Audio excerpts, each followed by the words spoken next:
Hi, my name is Winston Linquister, and I'm a current undergraduate at Duke University. So, to those who may be wondering, the purpose of this podcast is to both fight stigma surrounding mental disability, as well as give a face or voice to those involved in disability studies, a field of study that is quite often unnoticed or unknown to many. Now, mind you, I don't have any real experience with video or audio editing, and this entire podcast is basically amateur. However, I hope either way, these conversations can give to our audience a better understanding of disability studies and those involved in it. So, thanks. I hope you enjoy and have a great Disability Pride Week. Everybody, and welcome to today's episode of the Mad Studies podcast for Disability Pride Week. I'm your host, Winston Linquister, and today our guest is Stephanie Schroeder, a feminist writer and mental illness awareness activist. Some of her works include the anthology Headcase, LGBTQ Writers and Artists on Mental Health and Wellness, and her memoir, Beautiful Wreck, Sex, Lies, and Suicide. So, let's get started. How's it going today, Stephanie? It's going good. It's early and it's snowing in New York City. Oh, that's fun. It's a little bit warm in Durham down here, so Just started an hour ago, so nice. I wish it was a little bit cooler, but a nice happy medium. yeah. So, could you tell our audience a little bit about yourself? Sure.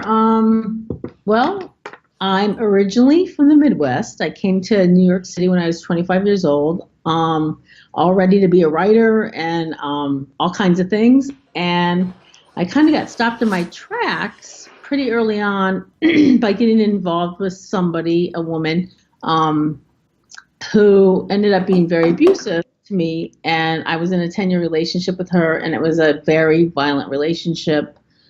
During which time I was extremely depressed and undiagnosed with both depression and bipolar disorder, which I ended up being diagnosed with soon after I left the relationship.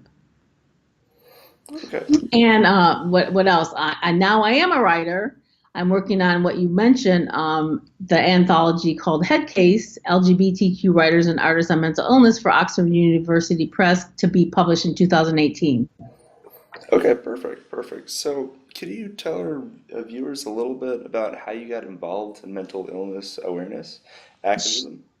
Sure. It's from my own experience I have 3 suicide attempts. I've been in the hospital. I've been in a locked ward. I've been just, trying to get mental health coverage in New York City with being a freelancer, and not being able to pay for it, not being able to pay for specific medications, specifically Abilify, which is not in a lot of formularies. It's an antipsychotic, and kind of just advocating for myself and on behalf of myself. I just learned a lot about the mental health system here, about the barriers and all kinds of stuff that prevents people from getting the mental health care they need. And I just kind of transferred that expertise to the community and help people out in various ways, going with them to appointments, helping them cull through their provider's book of, who are these people in New York City who are claiming to be providers for Emblem, for Anthem, for whatever, and especially trying to get free or low cost medication, which is almost impossible, but there are ways to do it. Definitely. So, you mentioned barriers earlier, and you kind of related that to the Medicaid system. Were the barriers primarily within that realm, or were there other barriers that you experienced or that other people around you have experienced that you'd like to share? Yeah, well, there's so many. Yeah, most of it I would say is around insurance, whether it's Medicaid, Medicare, or now New York State of Health or Obamacare that's still in effect, thank goodness. And just accessing mental health services.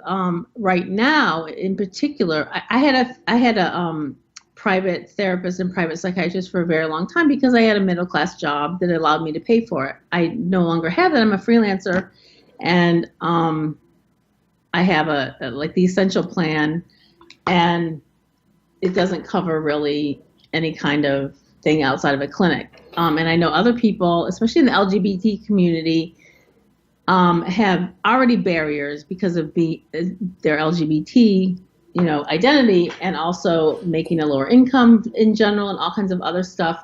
So Yeah, barriers around medication, barriers around treatment, barriers around things that people want to do that aren't of the medical model. That is especially has barriers. If you want to do something alternative, alternative, there's almost no support for that, monetarily or otherwise. All right, definitely. Now, you bring up the LGBTQ community, and from the readings that you sent me, it seems like you're definitely involved in that aspect of mental health advocacy. What really inspired you to go down that specific route, and what areas of LGBTQ or the LGBTQ community are unique in the realm of mental health advocacy? Well, I think trans folks, I think, are really underrepresented in terms of cultural competency. And cultural competency is something we're talking about a lot in Head Case. Um, Providers don't know how to treat us. Really, any of us, LGBTQ, but especially trans folks or gender nonconforming and queer. There's a whole in New York City at least, and I think really across the country, there's a whole conversation about cultural competence and gaining cultural competence. We have a writer in our anthology that actually teaches at Antioch University an entire series of courses about gaining cultural competence for LGBTQ clients. There's also I kind of forgot the question, but the LGBTQ thing. Yeah, there's just, and within that cultural competence idea, it, I guess the question are oppressions against us related to our mental health issues? And I would say yes. And in the reason we want cultural competence in providers, whether they're LGBTQ or not, is to recognize the oppressions, the microaggressions, the kind of things that happen to us every day, and how that plays into our mental health issues, whether we consider it mental illness or something else. So, as a society, how could we be more aware of these, or sorry, more aware of cultural competence? Um, yeah, just I mean, and it's kind of for everyone in terms of like the Asian community, the Black community, the whatever women, men really who I feel like are don't always come forth about their mental health issues, and LGBTQ, realizing that there are specifics to our community and to us as individuals that are barriers. Like for instance, we have an author in the anthology that comes from the Caribbean community, and um, you know, in the Black, Caribbean, etc. communities, mental health, especially around men, are not talked about. And he talks about how Black gay men are underrepresented, and just are kind of quiet about their mental health issues and don't get treatment. And in terms of LGBTQ, yeah, just understanding that these things that happen to us every day, or on a regular basis, the oppressions, the attack on our rights, that kind of stuff really impacts us health wise, mental health wise, and really physically health wise. So, why do you think this gender dynamic exists with something such as mental health? In terms of men or Men, men LGBT. and women, or just LGBTQ? I think men are supposed to be stronger. They're not supposed to be quote weak or have any kind of, especially mental health issues, which the stigma around which you're trying to eradicate here with your podcast. Um, I don't think they're supposed to admit any sort of weakness, and mental health issues are a certain kind of, I think, weakness stigmatizes a weakness that is really, really people don't understand and take as you're crazy. Oh my God, all the words that are used for you're mental, you're if you're not mentally healthy, what can we what kind of man are you, or what that kind of thing. So I think there's a real stigma around men coming out as people with mental health issues. I definitely agree. Now, you're kind of coming into this podcast as the first the first like true representative of the LGBTQ community. So Mhm. I'm going to be focusing a lot of my questions kind of in that direction. Okay. So, ooh. but Yes. so within some of the writings of yours that I've read, it seems that you frequently explore themes of the LGBTQ community in mental health care systems. Can you elaborate on some of those stories and experiences uh, of community members? Sure. I mean, the first and foremost is, do we come out as LGBTQ when we are in a mental health situation? Because it could be dangerous for us. I mean, if there is someone who's homophobic, overtly or covertly, it's gonna be dangerous for us in some way, shape, or form. Then the next level is, like for being misgendered as a trans person, or even as I get called sir all the time, as a lesbian. Being misgendered, being just disregarded, like people thinking that being your LGBTQ status renders you mentally ill, even we know homosexuality and all those things have been removed from the DSM in the 70s. Gender dysphoria is still in there, all kinds of stuff that I think remains and lingers in at least the medical model mental health community, as maybe these folks really really really have something that's not, that maybe not be a full-blown mental illness, but something's wrong with them because they're queer. um, Most LGBTQ folks earn less than straight folks, have different, like a lot are freelancers who have mental health issues because we can't deal with like office job situations or full-time things.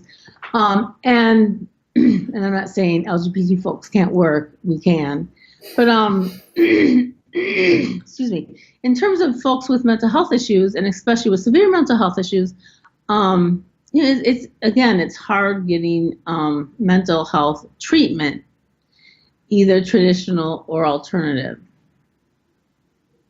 because of those barriers, because of the prejudices and stigma around not only mental health, but around LGBTQ issues. So it seems like there's almost an extra layer of obstacles just for people for simply being LGBTQ. Um, Exactly. wow. So within your writings, you also talk about intersectionality and discussing that in the context of LGBTQ as well. Um, so within the Mad Pride movement and disability awareness movement, is there a strong degree of intersectionality, or do you feel like that's an area that could be improved upon? I think there is. I mean, I think LGBTQ folks are very aware of intersectionality and push that um, idea within both of those communities. I'm not intimately familiar with the MAD movement. I know people who are in it. I am not a representative of that, so I just want to say that. Um, but yeah, I mean, I think it could be improved upon by folks who are not LGBT and interfacing with us and seeing what maybe our needs are and how they can improve, and how we might improve too, and help people understand better our needs. Okay, so what would you say your specific goals are regarding your activism with mental health, as well as your activism within the community and the intersection between the two of them? Sure. So mental health wise, just bringing, eradicating stigma in general, as a general overarching thing, and then really securing treatment and of whatever sort, and also acceptance, and not just tacit acceptance, but understanding in society at large about mental health issues, and that that they're legit, that we need help, or not if we don't want it, and also that we can make our own decisions. We're not people over here that and we're not a monolith, by the way. In the media it's always the mentally ill. Like, we're not the mentally ill. We're individuals who may have mental illnesses or not, or mental health issues or not, but we're not the mentally ill. You know, that's something that really gets me, because I'm also a writer, and I would never write that. I would never call, an entire group of people the mentally ill. I mean, in terms of LGBT, the LGBT community, there's actually also stigma within that community, within our community or communities, and we're a bunch of different communities, about mental health issues already. So within the LGBT community, we're stigmatized already by having mental health issues. So like it's multiple layers, and this is where intersectionality, I guess, comes in. Is first we need the LGBT community to understand that we have issues around mental health, and again, and who that are being affected by our oppression, this, that, and the other thing, but also being accepted and understood for those issues. And then coming out of the LGBT community into the community at large, same thing, understanding that oppressions against us as LGBTQ people are part of our mental health issues. Fair enough, definitely. Wow. Now, sorry, before I forget to go into this, in Beautiful Wreck, you do discuss your own struggles with bipolar disorder Mm-hmm. and your the diagnosis of that. Do you mind kind of delving into that with our audience? Sure. Well, there's a couple things. When I was diagnosed with bipolar, when I was like 37 years old, and this is like I can tell going back, just thinking about my childhood. I mean, I was extremely depressed, and I was also up and down, very, I was considered moody, all the irritable, all the kind of signs that, number one, are of angsty teenagers, but also of someone who might have a mental health issue. So, it's a little hard, for someone a parent or a guardian or anyone else to, I guess, decide, is there a real issue here, or is this an angsty teenager? I think I was both. But yeah, so I was diagnosed when I was 37. I'm 53 now. And it wasn't a surprise, because I had two suicide attempts, and also it was, people were saying, "Hey, do you think maybe you have a mental illness? Like maybe you're bipolar, or like you're acting really manic, or you're so depressed. Like maybe you need some kind of help." I mean, I was in therapy this whole time, by the way, with completely useless therapists that didn't catch on to anything, and maybe I was also not being honest with them. But yeah, so my diagnosis was kind of both not unexpected, but a revelation. And sometimes for folks who are invested some way in the medical model, which I am, although I'm open totally to alternatives and rad mad and all that kind of stuff. It was helpful. It explained a lot of things, and it set me on a course for treatment. Most of all, talk therapy, but also that includes medication until this day and forever, I think. So, what made those initial therapy sessions ineffective? There's two things. There's a certain kind of therapist that I think will just sit there and listen to you kind of complain, my job, my girlfriend, my this and that, and kind of not challenge any of those so-called complaints. And then I don't think I was being totally honest, or not, more accurately, I wasn't in a place to have insight about myself, which is why I was going to therapy. But there was kind of not a lot of help for me to gain insight. And I had one bizarre therapist who was a social worker, and my violent girlfriend is a psychiatrist, and she was always checking, well, what does so and so think? I'm like, she's abusing me, and that's my problem. But because this person is a psychiatrist, my social worker therapist kind of bowed to her ideas. So that was kind of weird. But when, finally when I was diagnosed, I was referred to a psychiatrist who was kind of miraculous and worked with me a lot on titrating my getting me on meds, titrating my meds, changing meds until it was the perfect cocktail where I don't have all these side effects that other people report. Fortunately for me, and I get that some people have been on every medication there is, and it still doesn't work. And not only doesn't work, has made them more depressed. They've been affected by all the side effects, and it's horrible. But I've been lucky enough that I've been on a cocktail for 15 years. It really worked.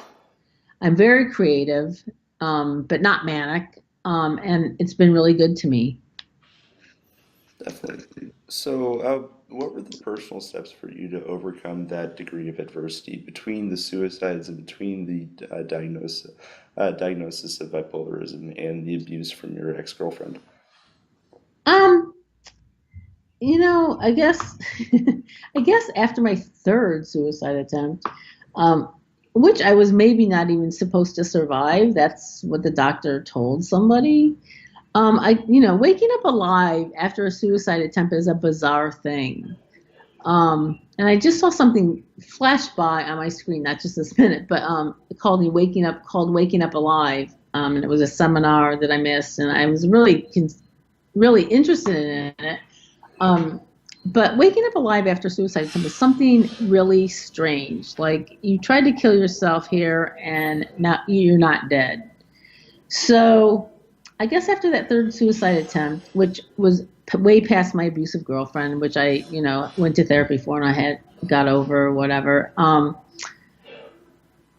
I decided I'm going to be my own self advocate. I'm going to, pull out of this, which, pulling out of it, that's like not the right language because you can't just snap out of it, but I'm going to like get help. I'm going to get on the right track with myself and really do some work in therapy. So I found a therapist, and it took me an entire year to find a decent therapist who I could afford. And I called them in terms of they wouldn't work with me. Therapists, like I found like 45 therapists in New York who wouldn't work with me because I had bipolar disorder and 3 suicide attempts. And then I finally found someone with whom I worked for 8 years, and really did the work. I really did the work, put in the time, and really just kind of came out the other side having a lot of insight, being able to reach out when I need help, and that kind of thing that I think a lot of people need. So, what would you say specifically to any of our audience members that could potentially be suffering through similar situations as you? Well, reach out for help. And you know what I would say to people who are around people who they think are having issues um, in mental health is reach out to them. And reach out very specifically. If you think someone's suicidal or going to hurt themselves, cut themselves, something, ask a very specific questions. Are you going to hurt yourself? Or I'm concerned you're going to hurt yourself. Do you have plans to do so? And don't just ask, hey, if you need help, let me know, because they're not going to let you know. Say, I want to help you. What are the exact steps I can take to help you? Whatever, not commit suicide, not attempt suicide, not hurt yourself, not slip into depression if that's possible. How can I help you? Like, do you need this? Do you need this? What exact steps do you personally need to get help? Can I help you? Can I accompany you to a doctor? Can I, whatever? Because when you just leave it open-ended, hey, let me know if you need help. It's kind of like saying, hi, how's your day? And like, no one's going to go into the thing, I'm so depressed today and it's really horrible. You just say, I'm fine.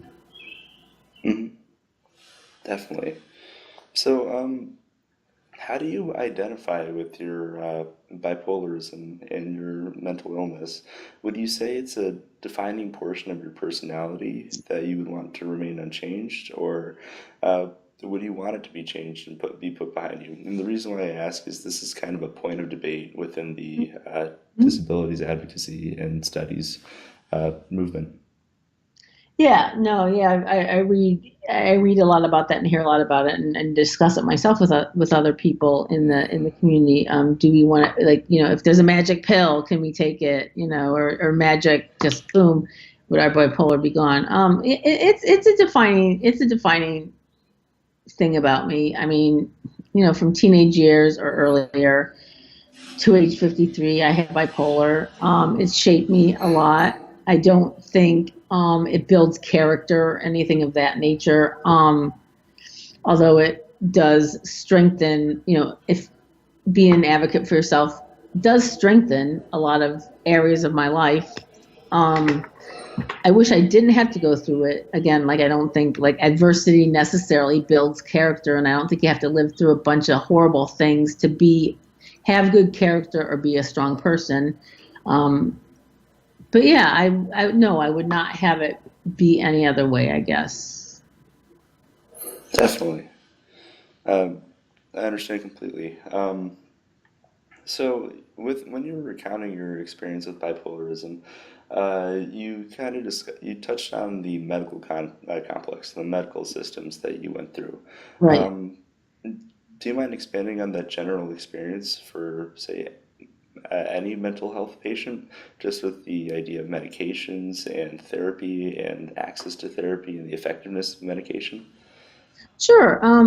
Yeah, I mean, I believe wholeheartedly in talk therapy. That's, it's one thing that I really, I mean, if you have a competent therapist, especially a culturally competent therapist, I think it can be really, really helpful if you're participating in it fully and looking to really, really find help and get kind of come through to the other side. I was also in a therapy group of people with various illnesses and diagnoses, and that was helpful too, to hear other people's experience.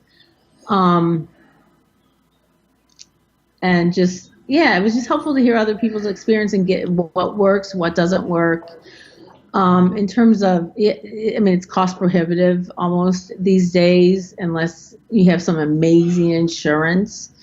And here in New York City, at least, most of the best therapists and psychiatrists don't take any insurance at all. So that's a real problem.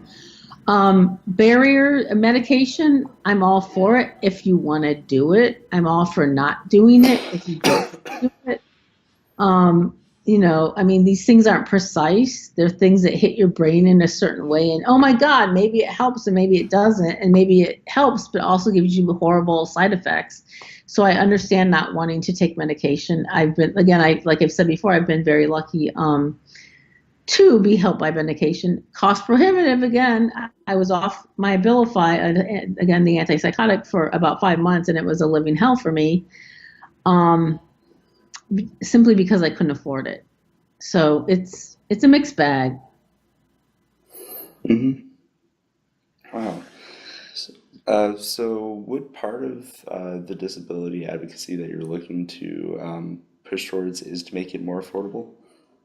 More affordable, more yeah. I mean, reduce this. I feel like reducing the stigma and having mental illness slash mental health concerns um, will in fact make things more affordable, because there's mental health parity that was passed and all this kind of stuff that isn't quite, really hasn't seeped into our medical system yet, let alone anything outside of the medical system.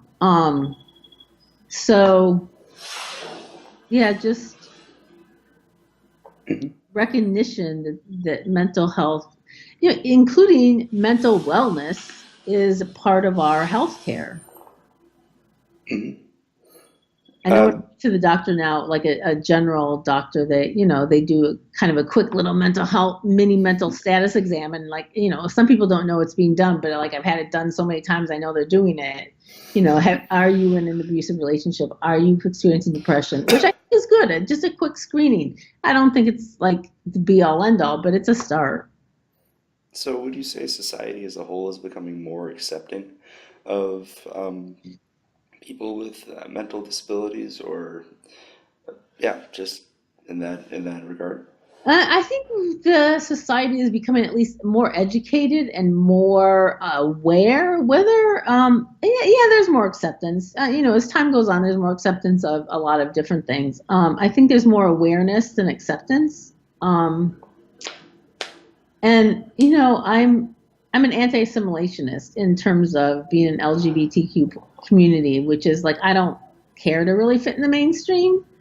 Um, so whether people, I guess, accept me or not is, I mean, of course, I want people to not judge and not treat me poorly and stuff, but I mean, I'm more interested in education and awareness and real commitment to what you brought up before, understanding intersectionality and understanding needs culturally and otherwise, whether they're going to accept me personally or as a group. I mean, who doesn't want acceptance? But it's not. Yeah, I mean, I think you know what I'm talking about. Maybe not, but yeah. No, I get where you're going with it. Totally. So, while we were still on this like kind of track about clinicians and psychiatrists, in the description of Headcase, you talked about an interesting point on professional acceptance of clinicians who have or had mental illness. Do you mind expanding upon that? Yeah, I think it's a real. So in Headcase, we started out, my co-editor and I, Teresa Theophano, and I started out with just consumer/peer stories and artwork. And then when we were working with Oxford University Press, who picked up and will publish our book, we were asked to include clinicians and practitioners, LGBTQ identified, of course. And so we got, and I think we were expected to get academic submissions, and we wanted very personal stories. And some of these personal stories turned out to be that the practitioner had a mental illness or a mental health issue or trauma, extreme trauma in their background to influence their decision to become a practitioner. And I guess it's called dual status. So these folks with dual status, practitioners who also have mental health issues, I think it's kind of not cool, I guess, is the idea I'm getting from what I've read and from my co-editor who's a social worker. You're not, as a therapist at least, it's not very cool to reveal, because of the boundary issues and all that kind of stuff, that you also are a consumer or peer. So it's a real conundrum for practitioners who are also living as practitioners, working as practitioners, but also living as consumers or peers. So it's a really interesting thing, and I think it'll be really interesting to see how it goes over these personal stories that I think have never been heard, for the most part, in our book. We'll see. It sounds like some of those stories, like on a professional scale, they just can't be heard, which is a Yeah, little bit ironic just because you'd think you'd want people who have similar experiences to be able to relate to their patients. yeah, it's more relatable, you know? Yeah. So, um, so we kind of went through pretty quickly a lot of the questions that I had for you today. So, quick morning, but so kind of as a closer, you definitely bring a very interesting perspective to disability advocacy and awareness that I think would be very valuable to to definitely bring about for Disability Pride Week. So again, just bring this out to our audience. What would you say to any listeners who are struggling with mental health or feeling that they're left out due to weaknesses in intersectionality?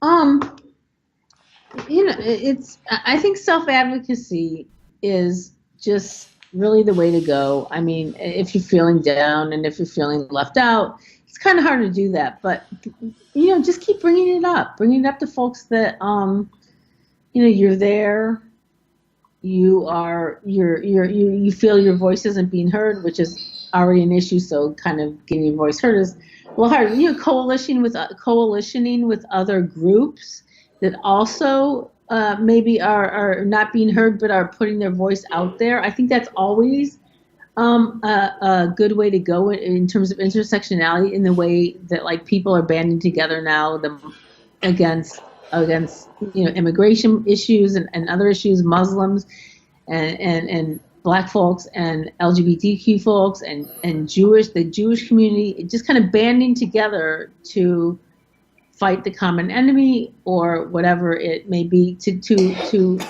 address various issues that are related to all of them. All right. Thank you so much for your insight, Stephanie. Again, everybody, this is Stephanie Schroeder, a writer and advocate for disability studies and the LGBTQ community. All right. Thank you so much, Stephanie. You have a Thank wonderful you. day. Thanks.